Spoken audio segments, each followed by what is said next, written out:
People get vested in their trauma.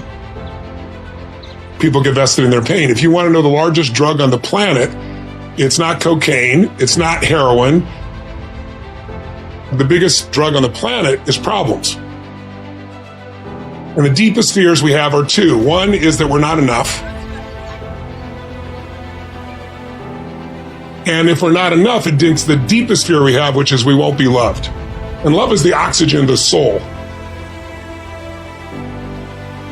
So human beings, when they think, oh my God, if I fail at this, it'll look like I'm not enough and I won't be worthy of love, they tend to come up with a reason why that's either not their fault, it's something that was done to me. I've got ADHD, I was born with it. It becomes their reason for not being where they want to be in their life. Leverage is what makes change a must, not a should. As long as it's a should, you'll have your story. And your story could be a true story, and you'll tell your story and share your story with yourself or other people or both, and you stay stuck. But trauma it's a bruise, it's not a tattoo. Any bruise can be healed, but not unless you're vested in healing it. But most people, their problem is their drug. It's the drug against the fear that I'm not enough and I won't be loved. Even if they go, no, it's me, I'm so messed up, what they're really saying is reassure me, love me. They're wanting that connection through their problem. You got to decide there's something you value more than your problem. We all have a life story, right?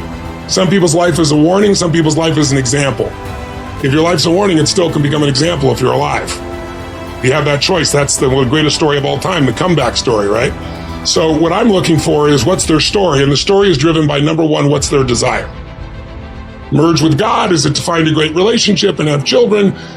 And then there's always, as soon as you have a desire, there's a problem, because otherwise you'd have your desire. And the problem usually is character pieces missing within yourself.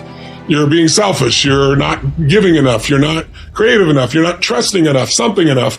And then as you go through the story of a person's life, what happens is they come up with a plan, and there's always, you end up having battles, and battles invariably are with external enemies, with intimate enemies.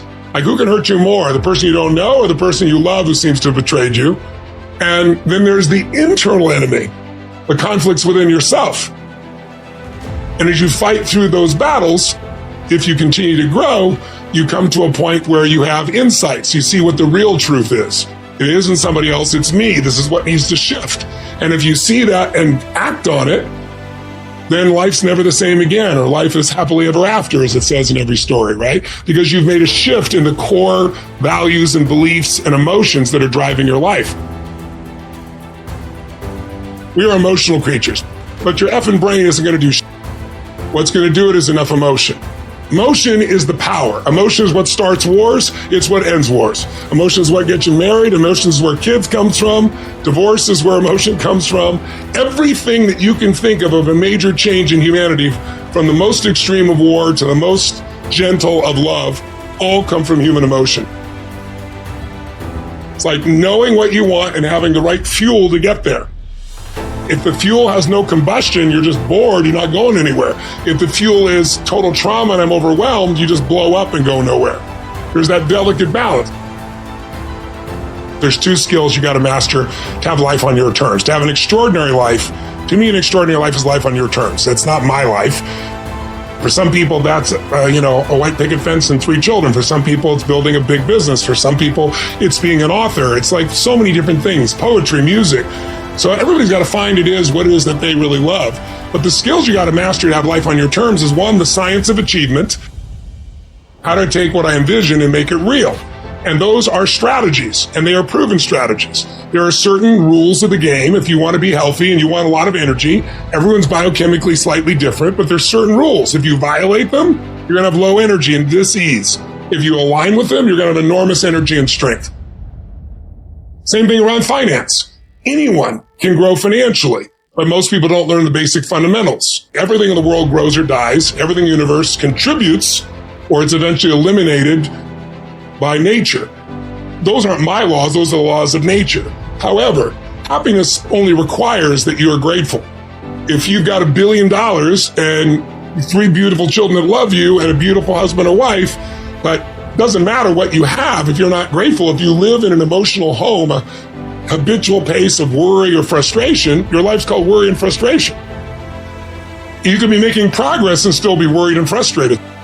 You have to also develop a new decision that says, I'm going to live a different life. I have a vision for my life spiritually, and that vision spiritually is I'm going to live in a beautiful state no matter what. That doesn't mean I'm never going to get upset or frustrated or pissed off. It just means I got a 90-second rule that I'm going to get out of that as fast as possible and solve it from a beautiful place so that I'm adding value to the people around me and myself. So my own biochemistry gets the benefit of that. That doesn't mean that you're always making progress. I love progress. I think progress equals happiness, but it isn't the only secret to that. It's really, can you train your brain to appreciate? Because in the middle of whatever you're pissed off about or frustrated or fearful about or worried about, you're deleting all the things you could be grateful for, you could appreciate that are absolutely real. You do not experience life. You experience the life you focus on. That's it. If you focus on what's wrong is always available. So is what's right. And so our focus produces our meanings and emotions, which produce the actions of our life. So it really starts with the patterns of your focus. Do you tend to focus on what you have or what's missing? Most achievers, that progress thing is really important. You always got to have the next thing. Well, that's really wonderful, but it's only one way of doing things. And so it's like saying to yourself, wait a second, I'm going to, whether there's progress or not, I'm going to find the good in this. I'm going to find the great in this. And what that does is it produces a different fuel to live your life from. And from that fuel, it's easy to make progress. You know, I used to tell myself I got really pissed off. My brain gets really sharp and fast and figures the answers. Well, that's true.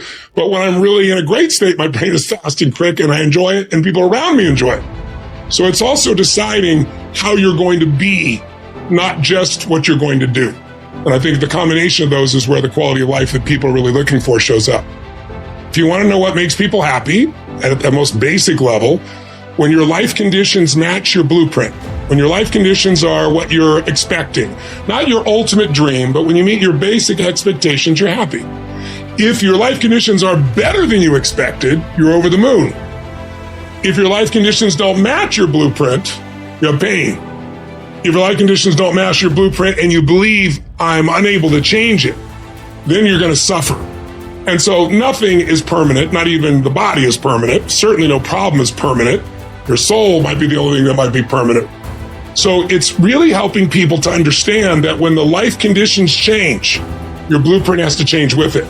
Either like, if you're not happy, you either have to change your life or change your blueprint, your expectations. Usually it requires a combination of those two. If you don't do that, you're in trouble. There are many people during COVID who it was the most horrific experience. There are many people that learned to use COVID, not let COVID use them. They grew their businesses, they expanded their mind, they shifted their emotions. They did things they never would have done. Other people gained 20 pounds. It's all a matter of, do you adapt to the life conditions? When people say to me, I have no self-esteem, I hate that word. It's so overused and abused.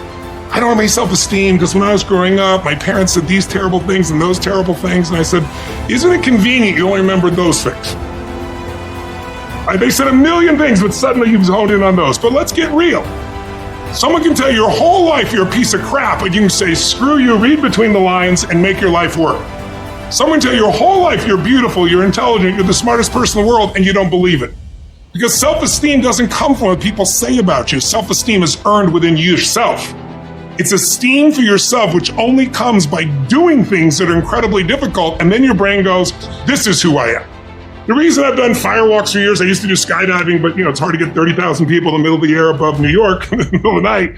But the reason I did these metaphors was because when someone does something they once thought was difficult or impossible, you get the other side, the brain goes, if I can get myself to do this, what else can I get myself to do? It changes their identity.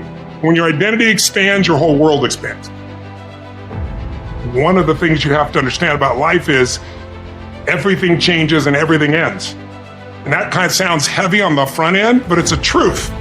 If everything changes and everything ends, number one, it should make you appreciate what you have right now. And then my view is what's next is always better. If I make it so, it's my job to make it so. I think passion is the genesis of genius. If you've got enough passion, you're going to find answers nobody else does. But most people run out of fuel, meaning they get tired, they get exhausted, they get burnt out, they get, the law of familiarity. They're around something so much they take it a little bit for granted. And I've managed to see something in myself that I found in every great leader that I've ever respected, and that is I value intelligence immensely, but I know really smart people can't fight their way out of a paper bag pragmatically, right? I'm sure you do too. What I see as the one common denominator of people that are successful over a lifetime is the sustained hunger. We all define ourselves in certain ways, and most of us defined ourselves years ago, and we haven't done an update. And now you're in an environment where you're constantly told how bad it is, how terrible it is, so that stimulates the old part of the human brain, the fight or flight mechanism, the part of your brain that's always looking for what's wrong so you can hide from it, or you can fight it, or you can freeze and hope it doesn't notice, or you can run from it. And so that part of our brain is never going to make you happy. It's an important part. There's no saber-toothed tiger for us to run from anymore or fight. If identity is how you've identified yourself, and you see yourself as a procrastinator, why? Because you procrastinate so many times and disappointed, you don't want to be disappointed. So now you're a procrastinator, you're no longer disappointed. You feel certain, you'll never have your goals, but you feel certain. That's what most people do in their life. And I'm just not willing to settle for a life without passion and aliveness. That's just like there's so much to learn, there's so much to grow, there's so much to give. Like some people think they just want to get, but you get, and it's pretty damn boring, and it doesn't really expand your sense of identity of who you are. But if you're constantly growing and then taking what you learn, you're so excited about it, you share with other people and their life gets better, whether that be software you make or dresses you design or something you do in the health space that really gets people to enjoy their food while they're eating well. If you have those passions and you keep growing, there's no limit. It doesn't matter what happens in the short term with a pandemic or with a drop in the economy or whatever the case may be. These are all temporary when you realize life is lived in decades, not in days.